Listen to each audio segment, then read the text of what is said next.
കുറ്റാരോപിതരായിട്ടുള്ള ആൾക്കാർ രാജിവെക്കുന്നത് തീർച്ചയായിട്ടും അവർ മാറി നിൽക്കുന്നത് തീർച്ചയായിട്ടും നിഷ്പക്ഷമായിട്ടുള്ള ഒരു അന്വേഷണത്തിന് ആവശ്യമാണ്. അതെന്തായാലും വേണം.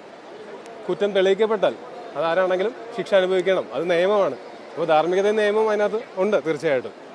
ഇക്കാര്യത്തിൽ 2 സ്ത്രീകളുടെ പരാതി നമുക്ക് മുന്നിലുണ്ട്. 2 പേര് ഉന്നത സ്ഥാനങ്ങളിൽ ഇരിക്കുന്ന ആളുകളാണ്. ഇവർക്കെതിരെ കേസെടുത്ത് അന്വേഷണം നടത്തണമെന്നൊരു ആവശ്യമുണ്ടാകും.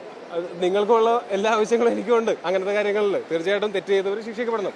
തെറ്റ് ചെയ്തിട്ടില്ലെങ്കിൽ ശിക്ഷിക്കപ്പെടരുത്. അത്രേ ഉള്ളൂ. വളരെ ബേസിക് ആയിട്ടുള്ളൊരു കാര്യമാണത്.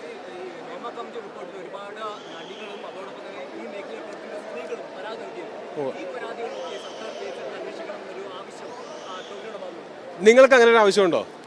ഉണ്ടോ? നിങ്ങൾക്ക് അങ്ങനെ ഒരു ആവശ്യമുണ്ടോ? നിങ്ങൾക്ക് അങ്ങനെ ഒരു ആവശ്യമുണ്ടോ? അങ്ങനെയാണെങ്കിൽ എനിക്കും ഉണ്ട്. അതെന്താ ചോദിക്കേണ്ട കാര്യം എന്താണ്? ഇവിടെ തെറ്റ് ചെയ്ത ആൾക്കാർ ശിക്ഷിക്കപ്പെടണം. അത് പ്രത്യേകിച്ച് ഞാനാണോ തീരുമാനിക്കുന്നത്? നമുക്ക് എല്ലാവർക്കും ഒരേപോലെ ചിന്തിക്കുന്ന ആൾക്കാരല്ലേ നമ്മളെല്ലാവരും. ഈ റിപ്പോർട്ടുമായിട്ട് ഞാൻ പറയട്ടെ, ഞാൻ പറയട്ടെ, ഈ ഇൻഡസ്ട്രിക്കകത്ത് മാത്രമല്ല പുറത്തും ലോകത്തെ എല്ലായിടത്തും ജോലി സ്ഥലത്ത് എല്ലാവരും സുരക്ഷിതമായിരിക്കണം. അത് ഞാൻ പ്രത്യേകിച്ച് പറഞ്ഞിട്ട് വേണോ? എല്ലാവർക്കും അറിയുന്ന കാര്യമല്ലേ അത്. തീർച്ചയായിട്ടും വേണം.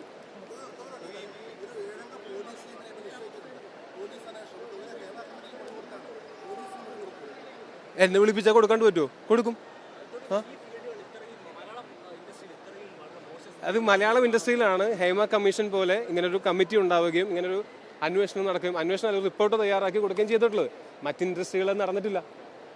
അപ്പോൾ നിങ്ങൾ മലയാളം ഇൻഡസ്ട്രിയിൽ മാത്രം നടക്കുന്നതെന്ന് പറയുന്നത്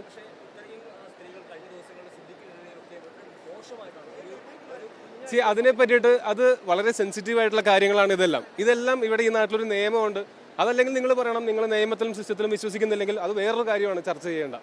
അപ്പോൾ നമുക്ക് തൽക്കാലം നിയമത്തിലും അതിൻ്റെ മറ്റ് സംവിധാനങ്ങളിലും ഈ സിസ്റ്റത്തിലും വിശ്വസിച്ച് ഇതിന് ഏറ്റവും നീതി നടപ്പാകും എന്ന് വിശ്വസിക്കുക. അതല്ലാതെ നമുക്ക് എന്ത് ചെയ്യാൻ പറ്റും? അതല്ല, നിങ്ങൾക്ക് നീതി നടപ്പാവില്ല എന്ന് തോന്നുകയാണെങ്കിൽ നിങ്ങൾ സിസ്റ്റത്തിനെ ചോദ്യം ചെയ്യുകയാണ്. അത് ഡിസ്കസ് ചെയ്യപ്പെടേണ്ട വലിയൊരു വിഷയമാണ്.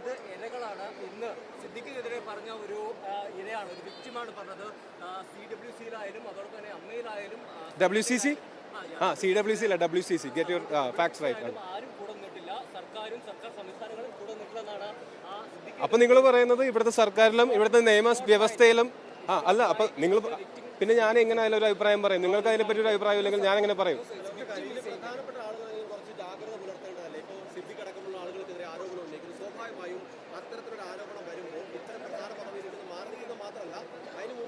വേറെ എന്ത് ചെയ്യണമെന്നാണ് നിങ്ങൾ പറയുന്നത്? ആൾക്കൂട്ടം വിചാരണ ചെയ്യണമെന്നാണോ? മാധ്യമ വിചാരണ ചെയ്യണമെന്നാണോ? അതിനല്ലേ ഇവിടെ നിയമവും ഗവൺമെന്റും സിസ്റ്റവും ഒക്കെ ഉള്ളത്. അത് അങ്ങനെ തന്നെ നടക്കണം. അത് നിങ്ങളെ പോലെ തന്നെ ഞാനും ആഗ്രഹിക്കുന്ന കാര്യമാണ്.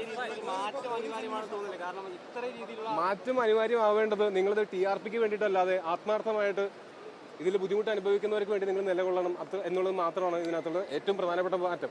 ഇത് സിനിമയ്ക്കകത്ത് മാത്രം നടക്കുന്ന കാര്യമാണെന്ന് നിങ്ങൾ പറയുന്ന സമയത്ത് അതല്ലെന്നും മാധ്യമ സ്ഥാപനങ്ങളിൽ നടന്നിട്ടുള്ള കാര്യങ്ങൾ എനിക്ക് കൃത്യമായിട്ട് അറിയാം, നിങ്ങൾക്കും കൃത്യമായിട്ട് അറിയാം. അപ്പോൾ ഇത് ഏതെങ്കിലും ഒരു ഇൻഡസ്ട്രിയിലോ അല്ലെങ്കിൽ ഒരു ജോലി സ്ഥലത്തോ മാത്രമല്ല ഇങ്ങനെ ഒരു മാറ്റം വേണ്ടത്. ഇങ്ങനെയുള്ള മാറ്റം ലോകത്തെ എല്ലായിടത്തും എല്ലാ ജോലി സ്ഥലത്തും സ്ത്രീകളാണെങ്കിലും കുട്ടികളാണെങ്കിലും പുരുഷന്മാരാണെങ്കിലും മുതിർന്നവരാണെങ്കിലും ആരാണെങ്കിലും അവർ ജോലി സ്ഥലത്ത് സുരക്ഷിതരായിരിക്കണം എന്നുള്ളത് അത് പ്രത്യേകിച്ച് പറയേണ്ട കാര്യമുണ്ട്.